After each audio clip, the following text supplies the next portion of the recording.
Hey everyone, I'm Grant and welcome back to the channel. I got the transmission cooler in, designed for my Ford 6R80. I believe this is off of a Mustang between like a 2011 to 2014. And somehow I have to fit this between the AC condenser and my radiator, which is going to be really kind of tricky.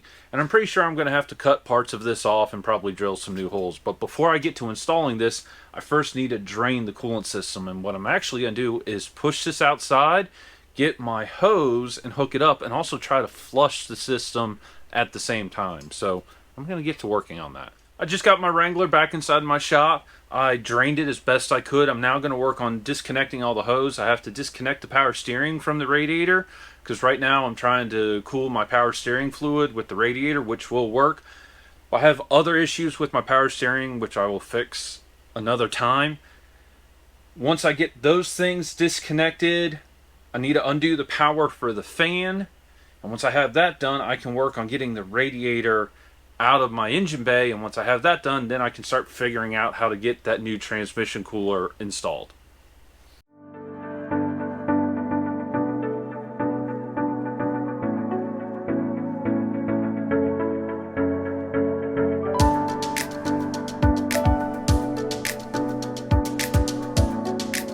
I have the radiator out, and somehow I've got to figure out how I can mount this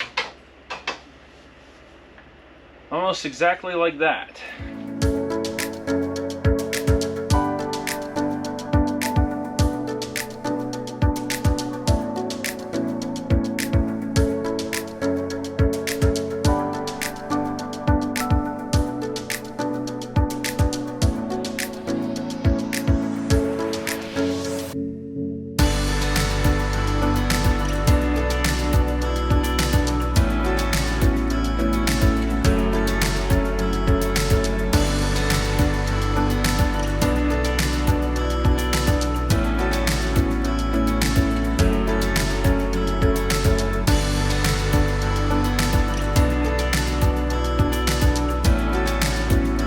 Alright everyone, this is a fluid cooler that I've had for a while now. I had actually installed it at one point, and I never showed this on camera, here trying to solve some problems I've been having with the power steering, and it did not work like I had intended.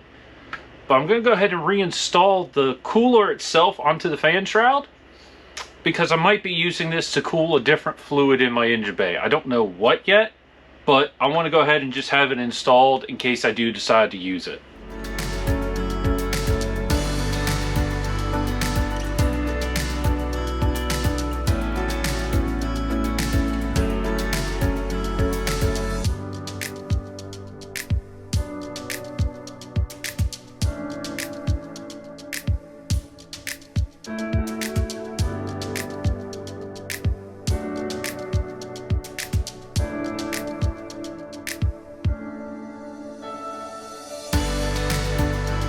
Here's the update on where I'm at. I was hoping I could reuse the M6 hardware, and it just isn't long enough. Now, the other thing I did get is some M6 threaded bar, and that would work. It's 100 mil long, but at that length, I worry about the weight and pressure bending this rod. It probably wouldn't, but it is something I am concerned about. So I think I'm going to upgrade all the mounting hardware to M8 instead of M6. So that's what I'm going to work on now. The other thing I am going to do differently, originally the hardware on this was sticking out of the radiator grill, and I slid the radiator over it. Now I'm going to mount it like this and slide all the hardware into the grill and put a nut inside the grill. I actually think that will make it easier to install and remove this whole radiator setup.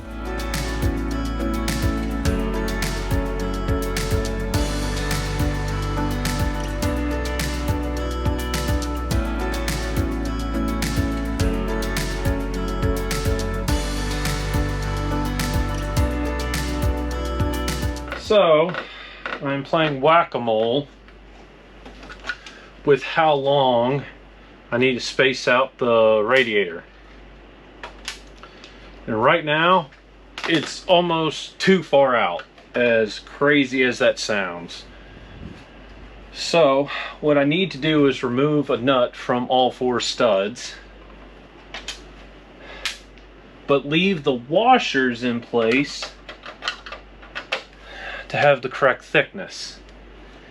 However, I'm having a really difficult time getting my hand in through the front slot of the grill to reach it. So what I am doing, removing each headlight so I have access to tighten the bolts. Oh yeah, much easier.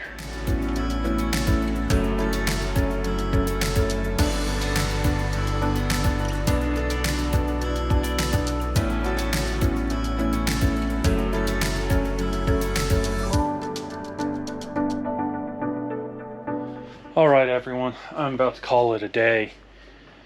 I have been doing this for hours. So, let me show you what's going on here.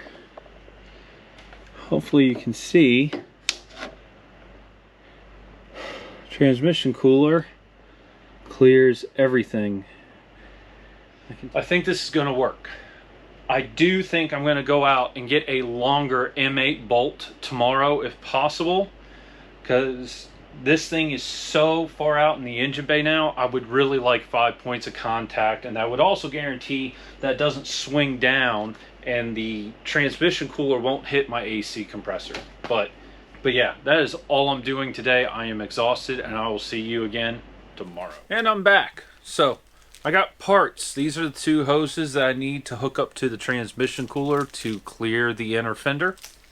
So I'll be installing those. But before I do that, I still have one more mount on the bottom of the radiator I'd like to get installed. Now, all of the bolts I have are too short because I've shoved the radiator towards the engine so far. So what I ended up going and getting was a M6 threaded rod. And I thought this was pretty clever. And I got this acorn nut for it. And I did that just so it would have something to latch onto. So I'm going to get underneath my Wrangler and get to installing this on the bottom of my radiator on this side of the grill. Once I have that done, then we'll move on to the hosing.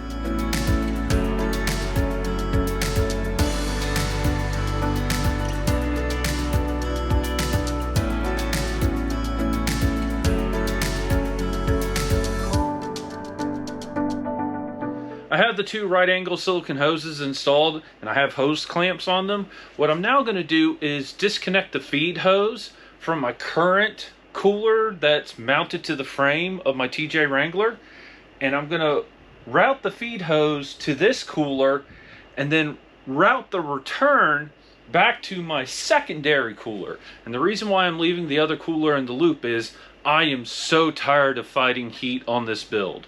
So I don't see a problem leaving it in. If anything, it gives me extra cooling capacity, and it's already installed. So that's what I'm going to work on next. And because of how tight the space is underneath there, I'm not going to film this, but I will show you what I've done once I get it done.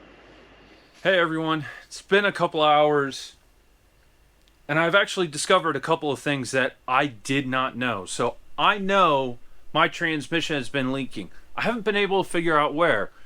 The underside kind of seems to get misted with transmission fluid, and what I discovered was I was using these spring clamps. Now, they actually feel like they get pretty tight onto this hose. Well, it's not this hose, but the other kind of hose. It's actually not as thick, and it felt like it was gripping it pretty well. And when I went to remove the hose to hook it up to the new transmission cooler, I was able to pull off the hose with the spring clamp on it right off both the transmission and the cooler I had underneath. So I had leaks everywhere where I was using these clamps, and I was only using these clamps for all of the transmission cooling lines, which technically means air could have also been getting into the system, which I am sure is not a good thing either.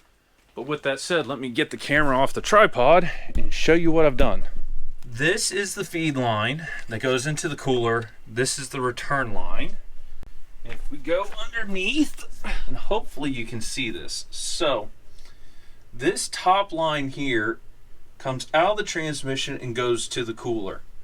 This is the return line, and if you follow it, and let me turn my light around, it goes up and over, and it comes into this cooler here, and this is where I first noticed the leak. So all the transmission fluid you see, it was from those spring clamps. So I'm going from the cooler that's in front of my radiator, I'm then going to this cooler, it's coming out here, going back over, let me turn the light around again, and it's going into the transmission right here. And I do have a temperature switch on it right there that controls the fan on that cooler, and I have tested it by grounding it out. That fan is working as I intended. You can also see some of it. So there's where it's going into the cooler here, there's where it's exiting the cooler, and you can see the longer threaded rod that I use to support the radiator down there. And this gives you a better look of it here and all of that. So what I'm now going to work on doing is putting the rest of everything back together. I need to put power steering fluid in the system because it drained out. I need to reinstall all the boost piping because I had to take this out so I can maneuver the radiator in. I need to put fluid in the radiator, and then I think I'm going to prop open the shop door and just start it and see if I have any leaks. It's really late. I don't want to take it out tonight because I have no headlights, but that's what I'm going to work on now.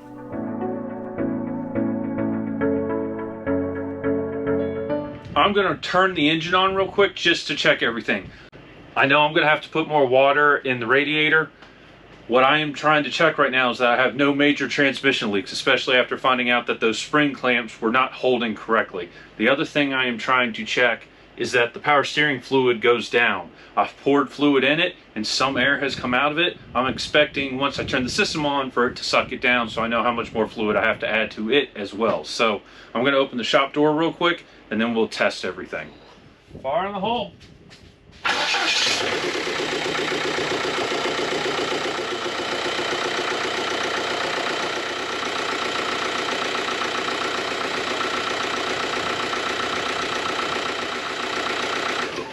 Tomorrow we're going to take this out. I'm going to test drive it really close to my house.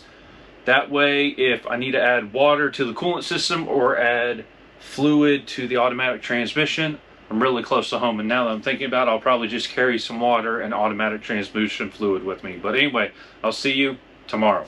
Okay, I'm going to try to make this real quick. Currently, the engine is locked up. Did I record the next morning like I said I was? No, because I decided I was just going to test this real quick. I took it out on my property. I made sure the coolant system was bled correctly. And then I decided, without rolling any cameras, I was just going to drive it up and down my street. And I drove it for about 5 to 10 minutes. And after doing a couple of really short passes, I decided to take it further down my street, about 1.5 miles away. And everything was looking great. The transmission was shifting beautifully. Like everything just seemed like it was finally in its happy place. And I remember going around, there's this blind turn. I remember looking down at my coolant temperature, and it was about 155, 160 degrees. Going around the turn, and when I looked down again, the coolant temperature went 200, 210, 220, and the motor shut off. Called my wife. She came with one of my other Jeeps. We pulled this back to my house. And I have tried putting a breaker bar on it, but I haven't tried forcing it. I cannot spin the motor over right now. Starter just clicks, nothing. There is a very, very small possibility that my water pump locked up. And if the water pump locks up, it prevents the timing belt from spinning. If the timing belt doesn't spin, the engine won't spin. So there is a very small possibility I can salvage this motor. However, it's been a couple of days since this has happened, so I have made a couple of plans. if it's not the water pump, I've already found another BEW motor from a junkyard that I've been to before. So this coming week, Jacob's going to come up with his pickup truck. We're going to drive the 2 hours to the junkyard, buy the motor, and bring it back here. Now, if it seems like the water pump was the issue on this, I might not buy the motor. I still might buy it just as a backup, just in case anything else was damaged. But as of right now, I haven't dove into it enough to really figure out what has happened and what's wrong. But anyway, as soon as I know something, I'll let everyone know. And thank you so much for watching, and I'll see you again very soon. Goodbye.